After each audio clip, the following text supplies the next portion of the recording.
Hello, hi everyone, જય શ્રી કૃષ્ણ. સ્વાગત છે ટેસ્ટી ફૂડ વિથ સિમીઝ વ્લોગ. આજની રેસીપી છે પાલક પનીર. જો તમે એકવાર આવી રીતે પાલક પનીર બનાવશો તો વારંવાર બનાવશો. મારી આ રેસીપી એકદમ હેલ્ધી રેસીપી છે.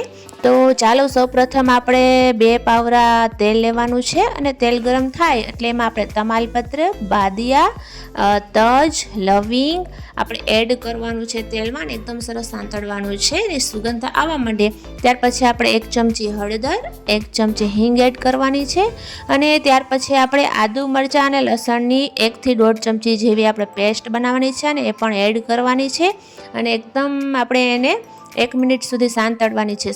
એકદમ સરસ સાંતળાઈ જાય ત્યાર પછી આપણે એક મીડિયમ સાઇઝની ડુંગળી લેવાનું છે અને એને ઝીણું એવું કટિંગ કરી લેવાનું છે અને એને પણ આપણે એડ કરવાની છે અને જ્યાં સુધી બ્રાઉન કલરની ના થાય ત્યાં સુધી એને સાંતળવાની છે.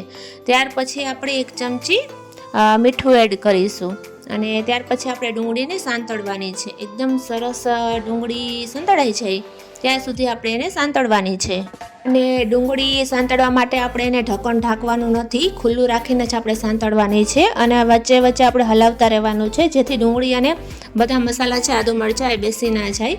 અને ત્યાર પછી આપણે 1 ટમેટાની ગ્રેવી કરી લેવાની છે અને એ ગ્રેવી પણ આપણે એડ કરવાની છે અને આપણે એને સાંતળવાની છે. જ્યાં સુધી ટમેટાની ગ્રેવી છે એ સંતળાઈ ન જાય ત્યાં સુધી આપણે એને સાંતળવાની છે અને ઢક્કણ ઢાંકવાનું નથી. આવી રીતના ખુલ્લી જે આપણે ગ્રેવી છે એ મસ્ત સાંતળવાની છે અને વચ્ચે વચ્ચે આપણે એને હલાવતા રહેવાનું છે જેથી ગ્રેવી જે આપણે મસાલો તૈયાર કરીએ છીએ એ બેસી ના જાય.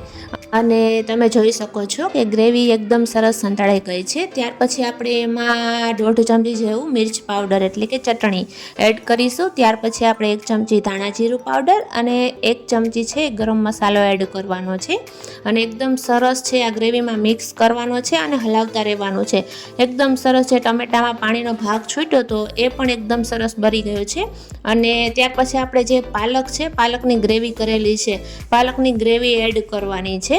પાલક આપણે છે ને તાજી ફ્રેશ પાલક લેવાની છે એના બધા પાંદ એકદમ સરસ તોડીને એને ધોઈને આપણે બાફી લેવાની છે. બાફીને પછી આપણે એની રીતના ગ્રેવી બનાવી લેવાની છે.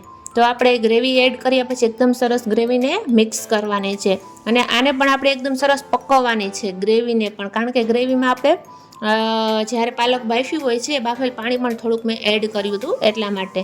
ત્યાર પછી આપણે 2 ચમચી જેવી મલાઈ એડ કરીશું અને મલાઈ એડ કર્યા પછી એ પણ સરસ મિક્સ કરવાની છે. તમે જોજો પાલક આપણે એડ કરીને તો એકદમ ગ્રીન કલર હોય છે, તે પછી આપણે મલાઈ એડ કરીને તો એનો કલર છે ને થોડોક લાઇટ થઈ જાય છે પણ બહુ સરસ કલરમાં બી બહુ સરસ પાલક પનીર બને છે, ટેસ્ટમાં પણ બહુ સરસ બને છે. ત્યાર પછી આપણે આને ગ્રેવીને એકદમ સરસ મલાઈ એડ કર્યા પછી આપણે એને પકવવાની છે, ધીમી આંચ ઉપર પકવવાની છે જેથી બધા મસાલા છે બેસી ના જાય નીચે. એકદમ સરસ છે પાણીનો ભાગ છે ને બળી જવો જોઈએ એવી રીતના સરસ આપણે એને પકવવાની છે. તમે જોઈ શકો છો કે આપણે પાલકની ગ્રેવી અને મલાઈ એડ કર્યા પછી કેટલો સરસ કલર આવ્યો છે અને જ્યાં સુધી આ ગ્રેવી પાકે ત્યાં સુધી આપણે પનીરના પીસ કરી લેવાના છે. તમને જે પણ સાઇઝમાં કટિંગ કરવું હોય એ સાઇઝમાં પનીરનું કટિંગ કરી લેવાનું છે અને આપણે આમાં પનીર એડ કરવાનું છે. મેં 200 ગ્રામ જેવું પનીર એડ કર્યું છે અને પનીર એડ કર્યા પછી પણ પનીર તો સેજ સોફ્ટનેસ આવવા માટે આપણે એને થોડીક વાર પકવવાનું છે અને જ્યાં પાણીનો ભાગ બળી ના જાય ત્યાં સુધી થોડીક વાર આપણે પકવશું 2 મિનિટ અને ગ્રેવી પાકે અને થોડીક વાર આપણે વચ્ચે વચ્ચે હલાવતા રહેવાનું છે જેથી આપણે આ પાલક પનીર છે બેસી ના જાય અને એકદમ સરસ પાકી જશે ને એટલે ઉપર એકદમ તેલના જો આમ પરપોટા પડશે, એકદમ બુડબુડિયા બોલશે આમ તેલના, તો આપણે સમજી લેવાનું કે આપણું પાલક પનીર છે તૈયાર છે. તો તૈયાર છે પાલક પનીર. મારી આ રેસીપી છે એકદમ હેલ્ધી અને સ્વાદિષ્ટ રેસીપી છે.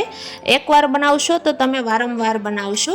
તો મારી આ રેસીપી તમને કેવી લાગી એકવાર ચોક્કસથી તમે કમેન્ટ બોક્સમાં મને જણાવજો અને આવી જ રીતે મારી ન્યૂ રેસીપી જોવા માટે મારી ચેનલને સબસ્ક્રાઈબ કરો, લાઈક કરો અને શેર કરો. Thank you.